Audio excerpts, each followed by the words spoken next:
Hello अस्सलाम वालेकुम। कैसे हैं आप सभी लोग? होप आप लोग सब अच्छे होंगे। मैं भी अच्छी हूँ। आज है ट्यूसडे और आज सुबह उठते ही मैंने P green tea. Green tea पीने के बाद कोको को भी ग्रीन टी पीना था मेरे साथ।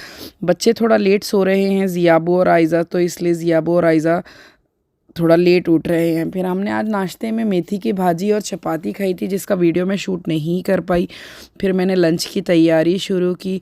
उतने में हाफिज़ साहब आ गए थे। फिर बच्चों ने अरबी पढ़ लिया। अरबी पढ़ने के बाद फिर मैंने लंच बना दिया, कोरमा और चावल। अब मैं 2 दिन के बाद इंशाल्लाह अपनी weight loss journey 100 days challenge करने वाली हूँ।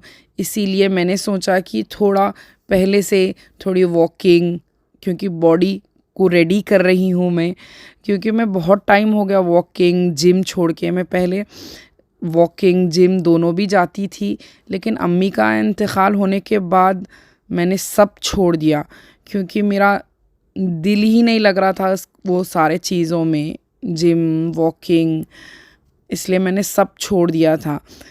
लेकिन अब क्योंकि मुझे बहुत डॉक्टर ने मुझे और ज़ियाबू को स्ट्रिक्टली दोनों को कहा कि आप दोनों को भी वॉकिंग की बहुत ज़रूरत है, तो इसलिए मैं ज़ियाब यहाँ पे वॉकिंग के लिए आ गए।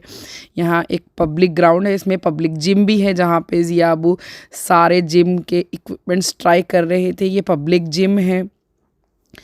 मैं ज़ियाब आए थे यहाँ पे। मैंने सोचा अपने साथ मैं ज़ियाबू को भी डाइट कराऊंगी, लेकिन देखते हैं कि ज़ियाब कर पाएगा या नहीं कर पाएगा, क्योंकि ज़ियाब चपाती बिल्कुल नहीं खाता। ज़ियाबू को सिर्फ राइस पसंद है खाने में। देखते हैं, लेकिन डाइटिंग तो ज़ियाब करे या ना करे, लेकिन मैं अपने साथ रोज़ उसे वॉकिंग पर ज़रूर लाऊंगी इंशाल्लाह। फिर यहाँ पे आफरीन और भी आ गए थे वॉकिंग के लिए। फिर हम सब ने मिलके थोड़ी बहुत वॉकिंग करी, 3-4 राउंड्स वॉक किया, 45 मिनट्स। लातूर में 2-3 वॉकिंग ग्राउंड्स है, पर ये वाला बहुत मतलब खाली होता है, ज़्यादा पब्लिक नहीं होती है, तो अपन बहुत आराम से वॉकिंग कर सकते। और एक जो ग्राउंड है वॉकिंग का, वो बहुत बड़ा है, लेकिन वहाँ पे बहुत ज़्यादा रश होती है। यहाँ पे कोई नहीं होता, तो हमने सोचा कि हम यहीं पे करेंगे वॉकिंग। फिर हमने वॉकिंग करके हम थोड़ा थक गए थे, तो फिर हम बैठ गए वहाँ पे। वहाँ पे बाहर भेलपूरी मिल रही थी, तो ज़ियाबू और रिदा को खाना था भेलपूरी। मैं और आफरीन वॉकिंग करके बैठे, तो यहाँ ज़ियाब और रिदा भेलपूरी इंजॉय कर रहे थे। फिर मुझे जमील का कॉल आ गया कि घर पे आना है। फिर मैं आ गई घर। घर आने के बाद हम सब ने मिलकर डिनर करे। डिनर करने के बाद रात में यहाँ आम की पेठी आई है। जो मैंने हैदराबाद में आम खाई थी, वो फिर अब लातूर आई हूँ, तो ये लातूर, क्योंकि ज़ियाबू और आयज़ा को आम खाना था। यहाँ ज़ियाब पूरी ताकत से आम की पेठी को ओपन करने की कोशिश कर रहा है, क्योंकि वो बहुत टाइट बंद थे। यहाँ बहुत देर मेहनत करने के बाद ज़ियाबू से वो खुल नहीं रही थी। बहुत एक शायद हमको 5 से 10 मिनट लगे होंगे वो पेठी ही खोलने, क्योंकि वो बहुत टाइट बंद थी। फिर फाइनली बहुत मेहनत करने के बाद पेठी आखिरकार खुल ही गई। वैसे आम किस किस का फेवरेट है, कमेंट्स में ज़रूर बताइए। मुझे तो सिर्फ 2 ही फ्रूट्स पसंद है, आम और खरबूज। बाकी दूसरे कोई फ्रूट्स मैं नहीं खाती। सिर्फ ये दोनों भी फ्रूट, दोनों सीजनल फ्रूट्स ही मुझे बहुत पसंद है।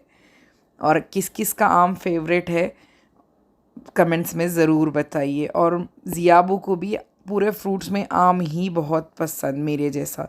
शायद ज़ियाब बिल्कुल मेरे ही जैसा है, सब जने बोलते ज़ियाब को मेरे जैसा ही है। आम माशाल्लाह से बहुत अच्छे खूबसूरत दिख रहे थे। ये आम का रस बना के खाते हैं, ये आम को काट के नहीं खाते, लेकिन मेरे को ज़ियाबू को रस से ज़्यादा काट के खाना पसंद है ये आम। फिर मैंने यहाँ ज़ियाब को आम काट के दिए, और ज़ियाबू का रिएक्शन से आपको पता ही लग रहा होगा कि आम कितना अच्छा है। बहुत अच्छा था माशाल्लाह से, ज़बरदस्त। फिर यहाँ कोको को भी आम चाहिए था, तो कोको भी पेठी के पास ही बैठकर खेल रही थी। फिर यहाँ आयज़ा ने आकर कोको को खाना दिया। फिर उसके बाद हम लोग सब ने ये जो सब मेस हो गया था वो उसको साफ़ करे कराए। फिर यहाँ पे आयज़ा ने कोको के लिए ग्रेवी भी दिए, क्योंकि आयज़ा कह रहे थे कि मम्मी अपन स्पेशल खा रहे तो कोको को भी थोड़ी स्पेशल ग्रेवी देते हैं, क्योंकि वो ड्राई खाना खा खा के बोर हो गई होगी बोलकर। फिर यहाँ पे सब हो गया। उसके आप लोगों को व्लॉग कैसा लगा प्लीज़ कमेंट्स में ज़रूर बताइए, लाइक करिए, शेयर कर। हम लोग जब तक हुशार रहते कोको भी हमारे साथ हुशारी रहती। रात के शायद ये 2:30 बज रहे थे जब कोको और ज़ियाब दोनों मिल के खेल रहे थे। जब तक हम नहीं सोते कोको भी नहीं सोती। जैसे हम लोग सो जाएंगे कोको भी सो जाती है। चलिए फिर कल मिलते हैं एक नए व्लॉग के साथ। अल्लाह हाफिज़।